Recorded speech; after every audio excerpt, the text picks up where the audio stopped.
Buenos días, soy Luis Pedernera, miembro del comité.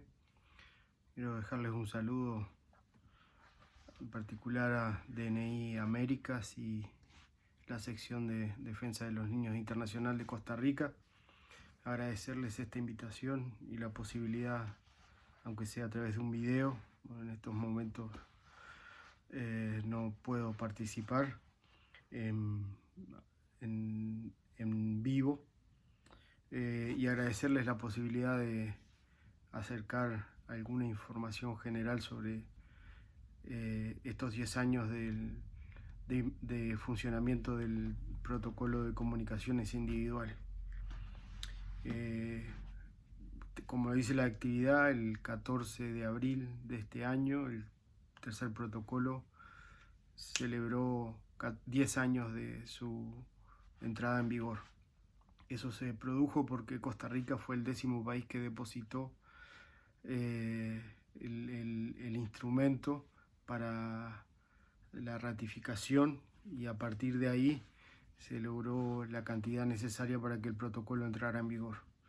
A la fecha son 52 países los que han ratificado el protocolo. Las características de los países que ratificaron es que se encuentran concentrados en América Latina y en Europa. Esa es una particularidad, y viene con un ritmo bastante lento de ratificaciones si uno lo compara con el nivel de aceptación que tiene la convención e incluso los dos protocolos opcionales que rondan más de 170 ratificaciones. Para este todavía venimos con un ritmo bastante lento de ratificaciones. Desde la perspectiva del trabajo, cuando llegué al comité, hacía 3 años ya que el protocolo había entrado en vigor, y hasta esa fecha habían 4 casos registrados. La mayoría contra España, con un mismo patrón, que era la detención de niños migrantes. Pero hemos tenido un número importante de casos con este patrón y principalmente contra el Estado español. Con el correr de los años, con el conocimiento y la difusión del comité, la adopción de decisiones, empezó a variar un poco el contenido de los casos y por lo tanto de las resoluciones. A la fecha, yo les decía, el comité recibió más de 100, les voy a decir con mayor precisión, son 238 casos registrados, 137 decisiones finales adoptadas, y de esas decisiones se desagregan en que 45 han constatado violaciones a la convención o a sus dos protocolos, 40 están actualmente en fase de procedimiento de seguimiento y 5 han sido cerradas. Hay 4 decisiones que no constataron violación y hay 35 decisiones de inadmisibilidad. Hay casos ya preparados para adopción. Lo que nos enfrentamos ahora es un problema de liquidez en el financiamiento de Naciones Unidas, y eso está provocando un retraso en varias áreas, inclusive la adopción de casos. Nosotros estábamos adoptando en un promedio cercano a 10 casos por sesión. En este momento estamos adoptando con suerte 6 decisiones de fondo, y eso indica un poco cómo se resiente los estados no cumplir con sus obligaciones, hacer los pagos, las contribuciones que tienen a Naciones Unidas. Pero volviendo al protocolo facultativo, les indicaba que ha ido variando el tipo de casos recibidos, y eso lo que le está permitiendo al comité es avanzar, evolucionar en la elaboración de estándares, y eso me parece que es una de las cosas, de las potencias que tiene el protocolo en comparación con los dos mandatos clásicos del comité, el de hacer los exámenes a los estados de manera quinquenal, y el otro de interpretar ser el órgano encargado de interpretar oficialmente la convención y los protocolos opcionales.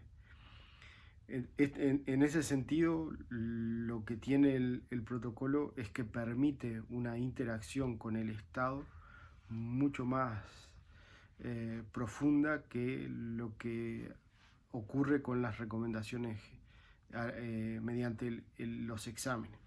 ¿Y por qué esto? Porque el protocolo, una vez que el comité toma una decisión, dictamina una violación, le da al Estado 6 meses para que responda sobre las medidas que ha tomado adelante para implementar la decisión del comité, y después se sigue todo un procedimiento de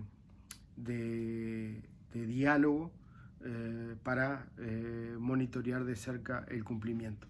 Al final, el comité elabora un informe sobre el cumplimiento de las decisiones, y la noticia buena es que según el informe que hemos recibido de la unidad que lleva adelante los casos en la oficina del Alto Comisionado, el cumplimiento de decisiones bajo el tercer protocolo supera el 90%, es decir, los estados que han ratificado el protocolo han demostrado un férreo compromiso con cumplir con las decisiones que el comité toma. Entonces, primera cosa buena y a destacar. El protocolo también tiene cuestiones de procedimiento que sería necesario abordar, y quizás ustedes lo aborden en el correr de esta jornada, pero el comité en este proceso de tiempo ha ido generando algunas herramientas que ayudan en el proceso de ejecución del protocolo. Por ejemplo, hemos elaborado una guía para medidas cautelares, hemos elaborado una guía para amicus curiae, y en uno de los casos emblemáticos, que es el caso Saki, que son los 16 niños que presentaron su queja contra Argentina, Brasil, Turquía, Francia y Alemania por emisiones de gases de efecto invernadero. En ese caso, el comité por primera vez toma todo lo que el protocolo permite, y en ese sentido destaco incluso la realización de audiencias. En el caso Saki tuvimos audiencias con los abogados, con los niños y con los estados. Generalmente el protocolo no realiza audiencias, es un proceso de comunicaciones escrito, pero en el caso Saki, dada la complejidad, el comité pidió amicus curiae a los relatores, al ex y actual relator de medio ambiente, y realizó audiencias, con una privada con los niños peticionarios y después audiencias con los estados y con los abogados de los niños. Lo otro es que el tercer protocolo permite desarrollar un estándar afinado a la condición, afinado o que aterriza algo que otros órganos no lo hacen, y es que, como somos el Comité de Derechos del Niño, la mirada está particularmente en la condición de niño, niña o adolescente. Y eso permite la evolución y el desarrollo de estándares que reconozcan esta condición. Voy a poner algunos ejemplos. Hemos tenido un caso de 2 mamás lesbianas que disparan de Rusia hacia Finlandia porque su hijo era objeto de ataques por su hijo chiquito de 4 años sufría discriminación, violencia, particularmente en la escuela y de sus compañeros, en un momento en que el ataque al movimiento LGTB en Rusia era bastante fuerte. Estas mujeres disparan a Finlandia, Finlandia empieza un proceso de deportación y en la decisión de este caso el comité argumenta que el non-refoulement operaba aquí por el grave impacto en términos emocionales y psicológicos del niño. El non-refoulement es una garantía de no devolución que ha sido muy desarrollada en el derecho consuetudinario, pero fundamentalmente opera cuando es riesgo de vida, de ser torturado o ser desaparecido. El comité en esta decisión incorpora un elemento más, que es el impacto psicológico y emocional, para que no se realice la devolución. La segunda cuestión que me parece interesante es el caso contra Francia de los niños en campos de refugiados sirios. Son niños que nacieron en Siria o se fueron chiquitos con sus padres, que sus padres se habían radicalizado y se habían ido a combatir al Daesh. Mueren y los niños están solos en algunos campos de refugiados, en Al-Hol fundamentalmente, sin asistencia sanitaria, sin acceso a educación, sin acceso a alimentación y con graves riesgos de ser capturado por grupos que andan en esos campos de refugiados. El comité ahí le dijo al Estado francés que, como esos niños son franceses, debía repatriarlos. Los abuelos paternos y maternos y algunos tíos habían iniciado acciones para el retorno, son cerca de 80 niños, y el comité determinó que Francia tenía una responsabilidad extraterritorial sobre esos niños que eran franceses y debía repatriarlos. Y el tercer caso, para ir cerrando, es el caso Camila, que es un caso de la región y es uno de los casos en donde el razonamiento del comité y la reparación son de las que, a mi entender, más redondas en su forma. Primero, el razonamiento que hace el comité acerca la situación del acceso a interrupción voluntaria del embarazo en niñas, reconociendo su condición. ¿Y por qué digo esto? Porque generalmente, históricamente, las decisiones que han emanado otros órganos sobre impedimentos de acceso a aborto han estado basadas en que este impedimento viola el derecho a la privacidad de las mujeres.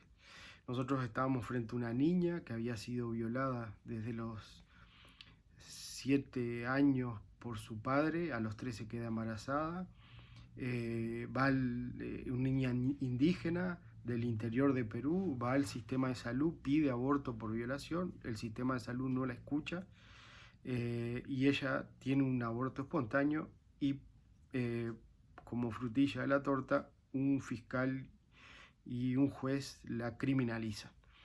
El comité en ese caso determinó que había una violación a la convención, al artículo 24, al artículo 6, derecho a la vida, a la supervivencia y al desarrollo, al artículo 12, el derecho a expresar sus opiniones y que éstas sean tomadas en cuenta, el artículo 16, el acceso a informaciones apropiadas y adaptadas a su condición, el artículo 24 sobre acceso a la salud, y el artículo 37 sobre trato cruel, inhumano y degradante.